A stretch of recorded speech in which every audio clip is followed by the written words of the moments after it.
എടാ അപ്പോൾ റെഡ്മി 8 എന്ന് പറഞ്ഞൊരു മോഡലാട്ടോ.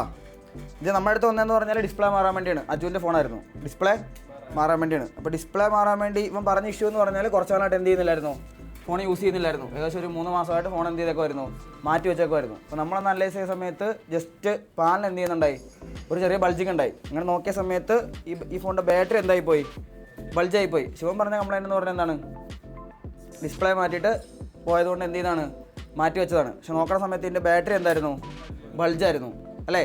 അപ്പോൾ അത്യാവശ്യം കുഴപ്പമില്ലാത്ത ബൾജിങ് ഉണ്ട് ഇതിന് അല്ലേ. അപ്പോൾ എന്തുകൊണ്ടായിരിക്കാം ബാറ്ററി ബൾജാവുന്നേ, എന്തെല്ലാം കാരണങ്ങൾ വരാം. ഓവറായിട്ട് ഫോൺ ചാർജ് ചെയ്ത് എന്ത് ചെയ്താ വരാം. പിന്നെ യൂസ് ചെയ്യാണ്ടിരുന്നാലും എന്ത് ചെയ്യും, ബൾജാവും. നമ്മൾ ചാർജ് ചെയ്തുകൊണ്ട് ഫോൺ യൂസ് ചെയ്താലും ബാറ്ററി ബൾജാവും. പക്ഷേ ഈ ഒരു കേസിൽ ഈ ഫോൺ എന്ത് ചെയ്തേക്കുമായിരുന്നു, മാറ്റി വെച്ചേക്കുമായിരുന്നു. അപ്പോൾ നമ്മൾ ഈ പറഞ്ഞ കാര്യമൊന്നും ഇതിൻ്റെ ബാറ്ററി ബൾജ് ചെയ്യുന്നതിന് ഒരു കാരണമല്ല. ആണോ? അല്ല. കാരണം ഇത് ഡിസ്പ്ലേ കംപ്ലൈൻ്റ് ആയിട്ട് ആളെന്ത് ചെയ്താണ്, മാറ്റി വെച്ചാണ്. ഓക്കെ. അപ്പോൾ എന്തുകൊണ്ടാണ് ബാറ്ററി ബൾജ് ആയെന്നുള്ളത് നമ്മൾ മദർ ബോർഡ് കണ്ടീഷൻ ജസ്റ്റ് ഒന്ന് DC പവർ സപ്ലൈ ചെക്ക് ചെയ്ത് നോക്കി കഴിഞ്ഞാൽ നമുക്ക് എന്ത് ചെയ്യും, മനസ്സിലാവും. അപ്പോൾ അതിന് DCയിൽ ചെക്ക് ചെയ്ത് നോക്കാം കേട്ടോ. മദർ ബോർഡ് DC ആയിട്ട് കണക്ട് ചെയ്തു. ഇപ്പോൾ ഔട്ട്പുട്ട് ഓഫാണ്, DC ഔട്ട്പുട്ട് ഓഫാണ്. ഞാൻ ജസ്റ്റ് എന്ത് ചെയ്യാം, ഔട്ട്പുട്ട് ഒന്ന് ഓണാക്കാം കേട്ടോ. റീഡിംഗ് ആണ് നമ്മൾ മെയിനായിട്ട് ശ്രദ്ധിക്കേണ്ടത് കേട്ടോ.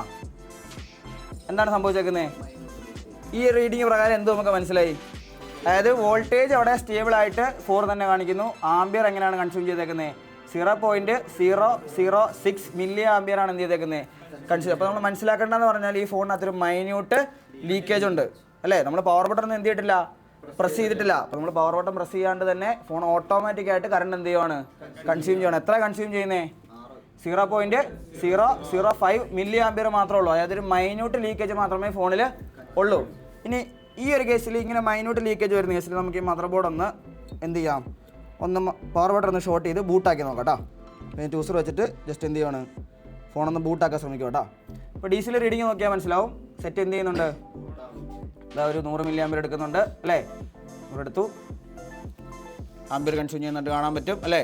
മെല്ലെ മെല്ലെ അപ്പായി വന്നൊരു 400 മില്ലി ആംബിയർ കൺസ്യൂം ചെയ്തു. മനസ്സിലാവുന്നുണ്ടോ, റീഡിങ് മനസ്സിലാവുന്നുണ്ടോ അല്ലേ. 600 എടുത്തു, 500 എടുത്തു, അതായത് 700 എടുത്തു. അതായത് മദർ ബോർഡ് എന്തായി, മദർ ബോർഡ് ബൂട്ടായി, മദർ ബോർഡ് ഫുള്ളി ഓൺ ആയിട്ടുണ്ട് അല്ലേ. അപ്പോൾ ഈ ഒരു കേസിൽ എന്തായിരിക്കും സംഭവിക്കുന്നത് ഇവിടെ നമ്മൾ ആലോചിച്ച് നോക്കിയാൽ മനസ്സിലാവും. അപ്പോൾ നമ്മൾ DC എന്ത് ചെയ്യുന്നു, ഡയറക്റ്റ് നമ്മൾ ആംബിയർ ഇതിലേക്ക് ഇഞ്ചെക്ട് ചെയ്യുകയാണ് ചെയ്തത് അല്ലേ. അപ്പോൾ ആ ഒരു സമയത്ത് തന്നെ ഓട്ടോമാറ്റിക്കായിട്ട് എന്ത് ചെയ്യുവാണ്, ആംബിയർ കൺസ്യൂം ചെയ്യുവാണ്. അപ്പോൾ ഈ DCക്ക് വരെ നമ്മൾ ബാറ്ററിയാണ് എന്ത് ചെയ്തേക്കുന്നത്, കൊടുക്കുക അല്ലേ. അപ്പോൾ നമ്മൾ DC കൊടുത്തു, ഫോൺ ഇരിക്കുന്ന സമയത്ത് ഡയറക്റ്റ് എന്തായിരിക്കും കണക്റ്റ് ആവുക, ബാറ്ററി ആയിരിക്കും കണക്റ്റ് ആവുക. അപ്പോൾ ആ ഒരു സമയത്ത് ഈ ഒരു ചെറിയ മില്ലി ആംബിയർ ഈ ബാറ്ററിന്ന് എന്ത് ചെയ്യുന്നുണ്ടാവും, എപ്പോഴും ഡിസ്ചാർജായി പോയിക്കൊണ്ടിരിക്കുന്നുണ്ടാവും. അപ്പോൾ അങ്ങനെ ഡിസ്ചാർജായി ത്രൂ ഔട്ട് ഡിസ്ചാർജ് ആയതുകൊണ്ടാണ് ഈ ബാറ്ററി എന്തായത്, ഈ ബാറ്ററി ഇരുന്ന് ബൾജായത്. ഇത് നമ്മൾ എന്ത് ശ്രദ്ധിക്കണം, ഇങ്ങനെ ഇഷ്യൂ വന്നപ്പോൾ ഇത് നമ്മൾ ശ്രദ്ധിക്കേണ്ട കാര്യം എന്ന് പറഞ്ഞാൽ ഇപ്പോൾ നമുക്ക് കിട്ടിയത് ബാറ്ററി ബൾജായിട്ടാണ് അല്ലേ. നോർമലി ബൾജ് വന്നാൽ നമ്മൾ എന്താ ചെയ്യാറ്, ബാറ്ററിയുടെ കംപ്ലൈൻ്റ് ആണെന്ന് പറഞ്ഞ് ബാറ്ററി എന്ത് ചെയ്യും, ചേഞ്ച് ചെയ്ത് വിടും. ഈ ഒരു കേസിൽ നമ്മൾ ഈ ബാറ്ററി റീപ്ലേസ് ചെയ്തിട്ട് എന്ത് സംഭവിക്കും, നമ്മൾ പുതിയ ബാറ്ററി ഇടും. പുതിയ ബാറ്ററിക്ക് ലൈഫ് ഉള്ളതുകൊണ്ട് അപ്പോൾ പ്രശ്നമൊന്നും കാണിക്കത്തില്ല, പ്രോപ്പറായിട്ട് കാര്യങ്ങൾ എന്ത് ചെയ്യും, ഓൺ ആവുന്നുണ്ടല്ലോ. കാര്യങ്ങളൊക്കെ യൂസ് ആവാൻ നമ്മൾ കസ്റ്റമർക്ക് പാക്ക് ചെയ്ത് കൊടുത്തു വിടും.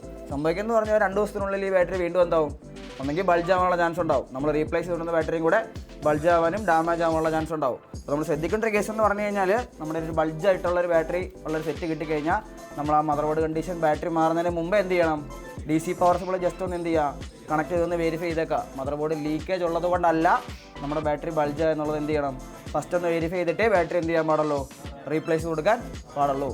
മനസ്സിലായല്ലോ? പറഞ്ഞാൽ ഡൗട്ട്സ് വല്ലതും ഉണ്ടോ? ക്ലിയർ അല്ലേ? ഓക്കെ.